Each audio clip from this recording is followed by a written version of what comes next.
வேண்டாமா? ஐயா ஒரு நிமிஷம். நீங்க தப்பா நினைச்சுக்கலன்னா ஒன்னு சொல்லட்டும். சொல்லுப்பா. நீங்க சாமியை இப்படி கும்பிடுறது தப்பு. இதுல என்ன தப்பு? இவரு சண்டிகேஸ்வர சுவாமி, இவர் ஒரு செவிட்டு சுவாமி. நம்ம வேண்டுதல அவரு கேட்கணுங்கிறதுக்காக கை தட்டி கும்பிடுறோம். இதுல என்ன தப்பு? நான் எவ்வளவு பெரியவன், என் வயசு என்ன, 2 தலைமுறையை பார்த்த ஆளு, எனக்கு தெரியாதா?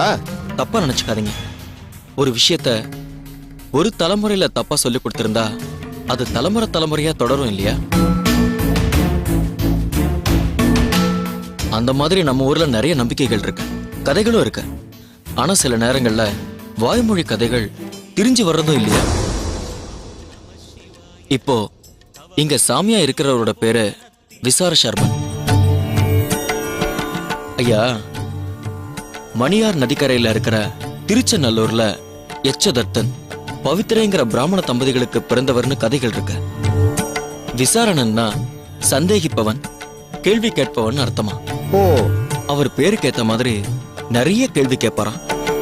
சின்ன பிள்ளையா இருக்கையில இவர் ஓடி விளையாடிட்டு இருக்கும்போது அங்க மாடு மேய்க்கிற ஒருத்தர் மாடுகளை குச்சி வச்சு அடிச்சு துன்புறுத்துறத பார்த்து மனசு பொறுக்காம இனிமே நானே மாடு மேய்க்கணும்னு மாடுகளை மேய்க்க ஆரம்பிச்சிருக்காரு. மாடுகள் மேல இவர் காட்டின அன்புல உருகி மாடுகள் நிறைய பால் சுரந்திருக்கு.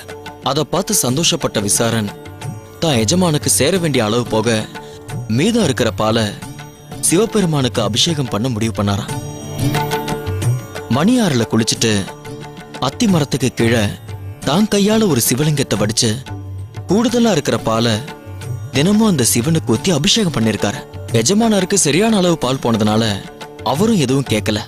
ஆனா ஒரு நாள் வேற ஒரு ஆள் இந்த சின்ன பையன் பால் ஊத்தி அபிஷேகம் பண்றத பார்த்துட்டு பாலெல்லாம் இப்படி வீணாக்குறியன்னு பஞ்சாயத்துல புகார் கொடுத்திருக்காரு.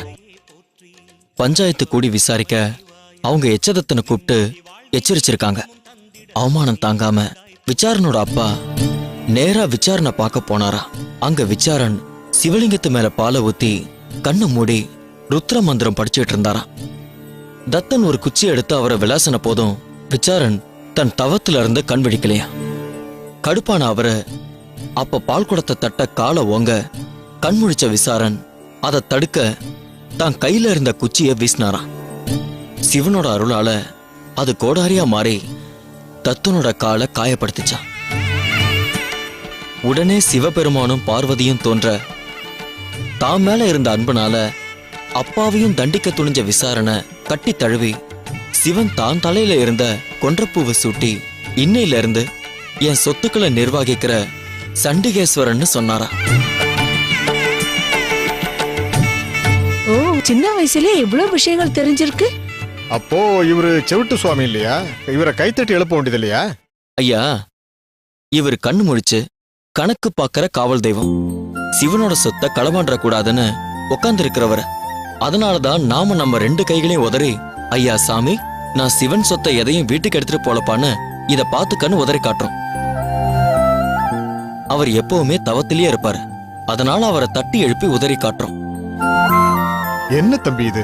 நேர்மையின் சின்னமா பக்தியின் சின்னமா இருக்கிற இவரை பார்த்தா சொடக்கு போட்டு மரியாதை இல்லாம கூப்பிட்டோம். நான் பாதகம் பண்ண இருந்தப்பா, நல்ல வேளை நான் காப்பாத்திட்டப்பா.